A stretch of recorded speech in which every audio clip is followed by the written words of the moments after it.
This dish unites two things I adore: barbecue and Asian food. The world of Asian food. I'm gonna make an Asian barbecued salmon with a slaw made with an interesting Asian vinaigrette. This is a dish that is perfect for warm weather. It's perfect for outdoor cooking. It's perfect actually for people who are craft beer enthusiasts because it has all these flavors that are gonna go with these beers that are out there nowadays. And for people who like little lower alcohol wines, this could be a real resonant dish for them. Let's check it out.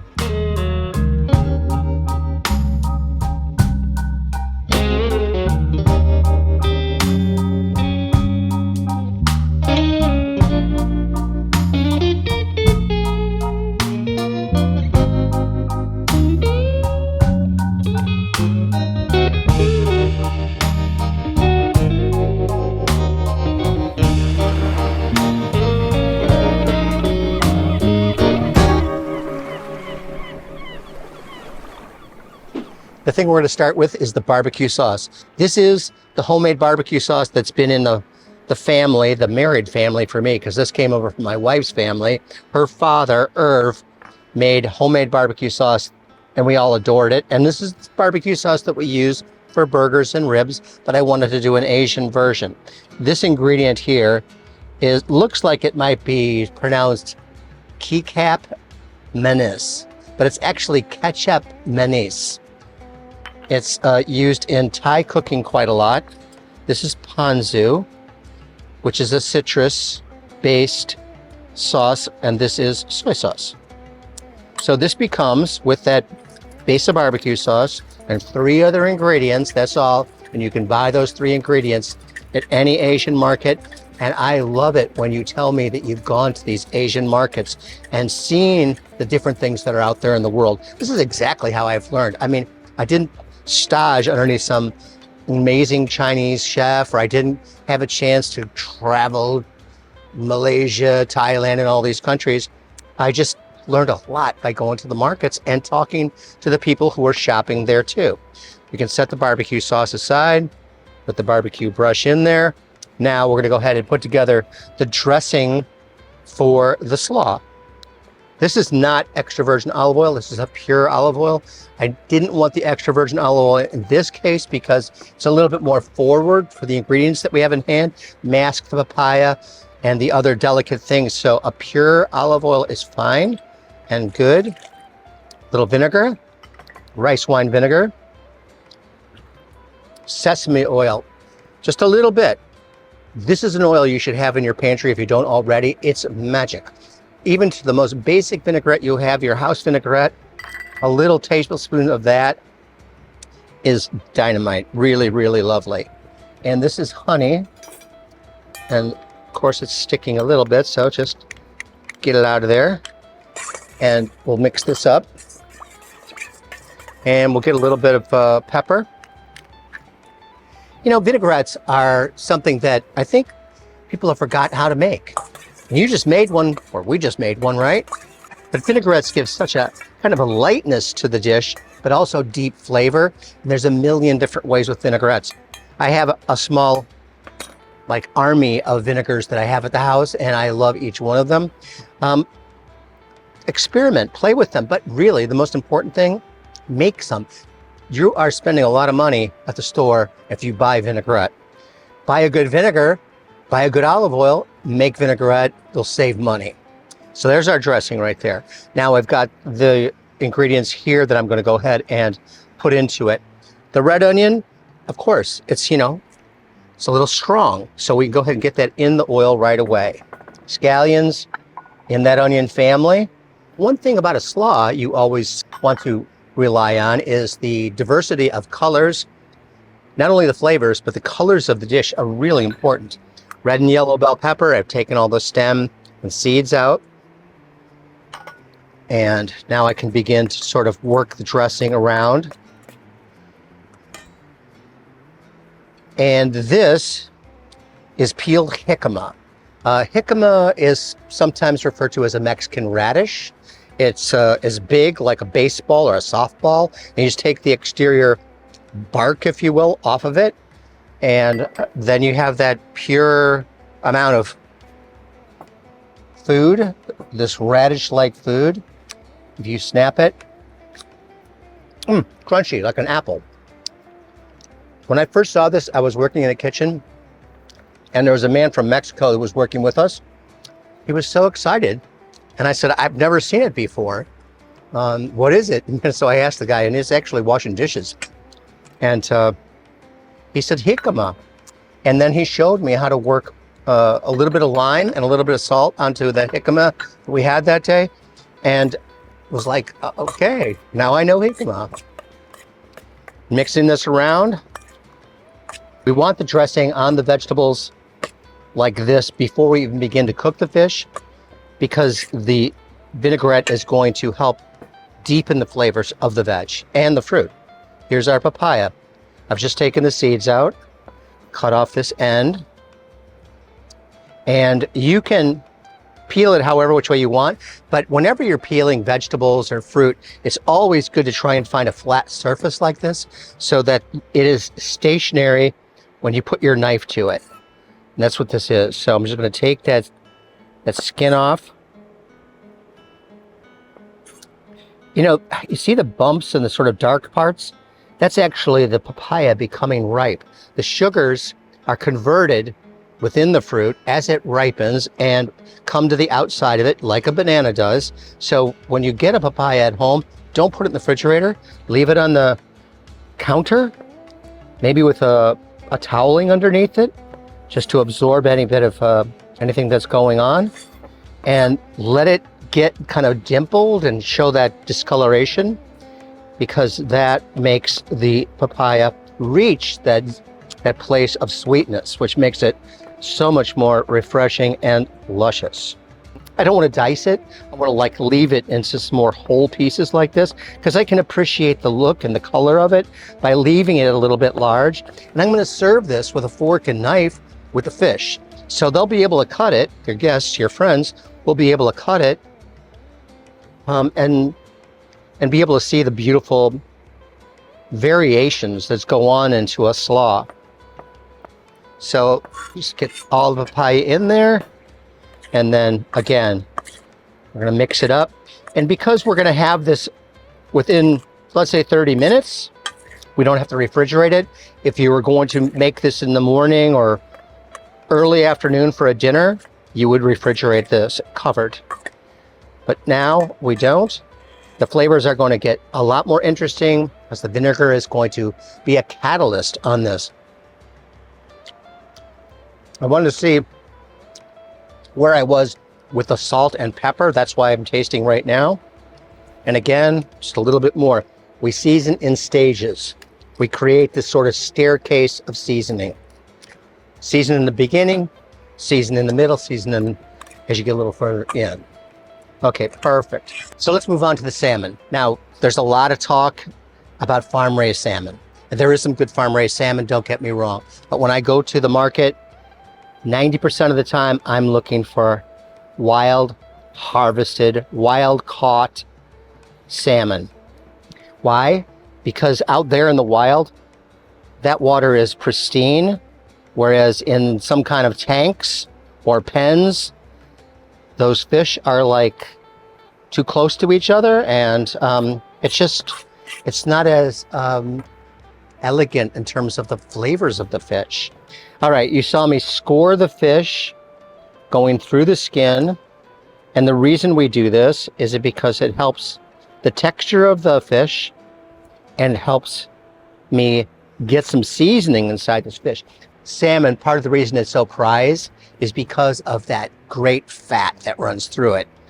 And like fat, you do need to get the salt and pepper to run up against it. So just like this, I'm seeing some scales, which is, fish have scales. Seeing some scales, so as I work, I'm peeling them off, getting rid of them. I don't want scales in the mouths of my guests. And so here we have the salmon on the flesh side. These are pin bones that could be in the salmon right here. If you find any, you get like a tweezers and you pull them out. But that was just a little top part, not running all the way through the fish. Okay, so let's review for a second. We've got our salmon. It's ready to go. We've got our griddle. It's at the temperature we need it to be. Our slaw, easy, beautiful, ready to rock. Now I'm going to take this particular salmon, which, by the way, if you're curious, this is called sockeye salmon. Look for that in the markets and look for the tag that says wild caught. All right, with salmon, you want to get it on your griddle or pan if you're cooking at a pan in the house, and you want to go skin side down. That helps render the skin and make it crispy. All right, just get that going there.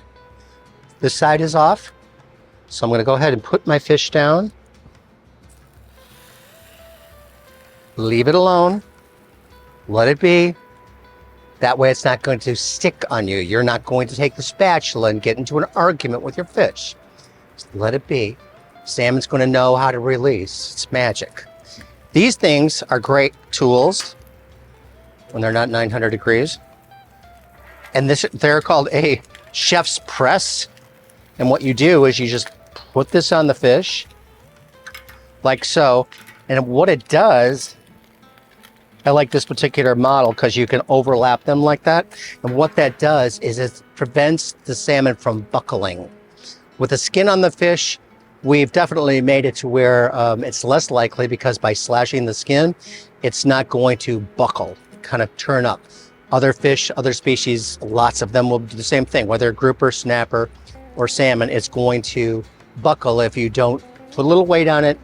And you can do that with your hand or a spatula and let that hang out. We want that skin to get nice and crisp. Now with salmon cooked this way, you're cooking at 80 or more % on the skin side. The amount on the other side, very different from the rest of the fish where you'd flip it and almost cook it even times. But let's take a look. The way we're going to be able to understand where we are in the interior of the salmon is by looking at that white and the way it's crawling up. That's the fish getting cooked. So that visual cue is important. And here on the other side, the fish is actually very firm. So what I have to decide is if I'm going to turn the fish over one time for a quick flash on the other side and then flip it over and then barbecue it, or just barbecue it now. Because I would rather not overcook the fish, I'm going to put the barbecue sauce on right now. Just like always, just brush it on. Barbecue sauce, the Asian barbecue sauce is on there. I don't want this fish to overcook, so I'm going to just come underneath there like that. I know that salmon is cooked no more than medium rare, which is ideal. That tastes good. Let's let this fish get onto the plate and rest for a minute. Then I'm going to come back here, put some more oil on, and take these beautiful mushrooms. These are straw mushrooms. And I found these in a regular grocery store. So this is not like you got to know a chef that knows a chef and knows a guy in the hills of Italy to get these mushrooms or forget about it. No, this came from regular grocery store.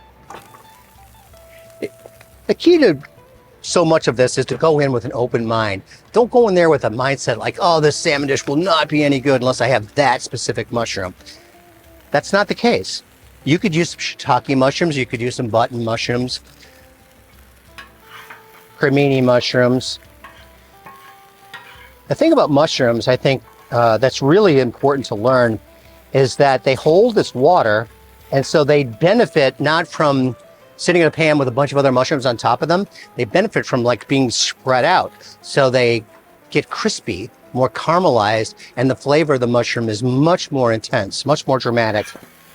Now, depending on the kind of mushroom that you have is going to depend on how long you have it on the fire. These mushrooms are quite little.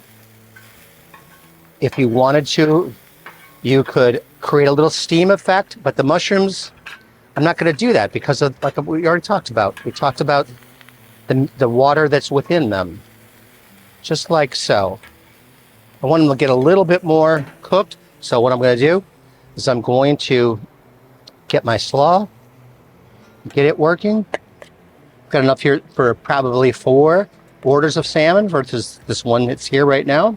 I could use a spoon, or I could use something really sophisticated, really fail-safe my hand. That way the vinaigrette can drop down and I can get a good look at it, get the mix of colors, and put that onto my salmon just like this. Look at it one more time, see if like a little papaya right on top. I could pick out the papaya, put that there. Jicama's not showing up. There's the jicama. Now I'm gonna come back here and get my straw mushrooms. Beautiful, they smell incredible. The smell is so woodsy, like, you know, we've been out in the forest. And that's really enough. You don't want to put a sauce on this. You want them to be the mushrooms that they are. Okay. Just like so. Get your little towel. Wipe it down.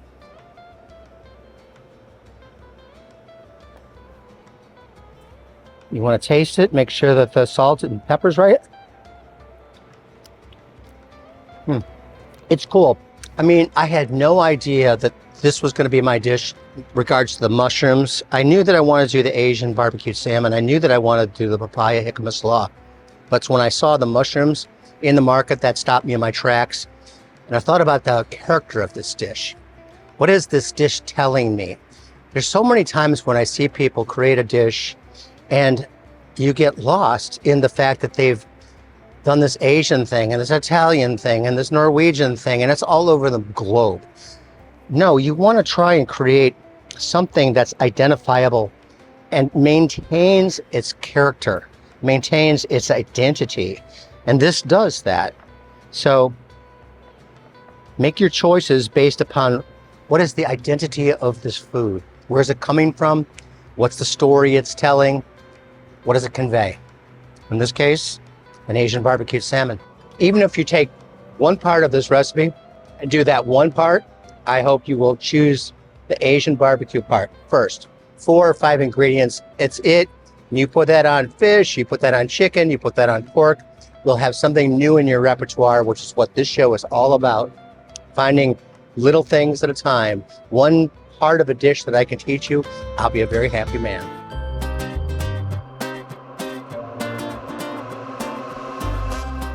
Sir, how are you doing? Good morning, thank you. I'm doing well. Happy to be here at the Cuban Coffee Queen. I'd like a small cafe con leche. All right. With a brown sugar? Your workout. Yep. What's your name? Norman. Norman.